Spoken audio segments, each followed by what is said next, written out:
Berakhir sudah pelarian JF, salah satu tersangka aksi begal sekaligus penggelapan dan pencurian dengan modus menjadi anggota BRIMOB untuk mengambil sepeda motor para korban.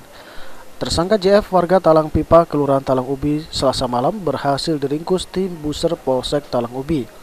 Anggota BRIMOB gadungan ini terpaksa dilumpuhkan petugas dengan timah panas di kaki dikarenakan melawan petugas saat hendak diringkus saat bersembunyi di jalan kebun sayur. Menurut keterangan tersangka, saat beraksi ia bersama 3 rekannya yang sudah mendekam di sel penjara, yakni dengan modus mengaku sebagai anggota BRIMOB.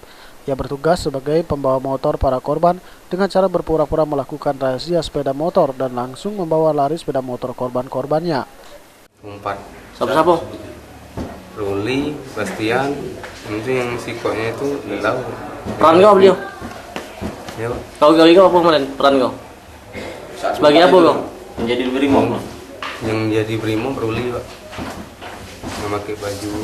Kau jadi apa? Kau yang ambil motor? Ya, aku yang ngiring dia, Pak. Yang ngambil motornya bawanya Ruli. Nah, kau? Ngiring dia. Ngiring. Sementara itu, Kanit Reskrim Polsek Talang Ubi Ibtu Rusli menjelaskan penangkapan tersangka berkat laporan para korban dan pelaku yang merupakan residivis 4 kali ini menjadi buronan selama setahun terakhir. Atas perbuatan pelaku, ia diancam dengan hukuman penjara 5 tahun karena melanggar pasal 378 dan 372 KUHP.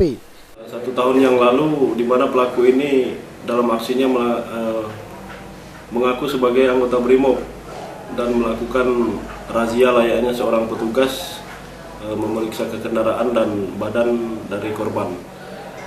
Untuk modus operandinya, 4 orang pelaku ini kerjasama, di mana 2 orang pelaku sudah menjalani hukuman di Lapas Muara Enim. Kepada pelaku ini kita kenakan pasal 378 dan atau 372, ancaman hukumannya 5 tahun penjara. Husniawan, PAL TV.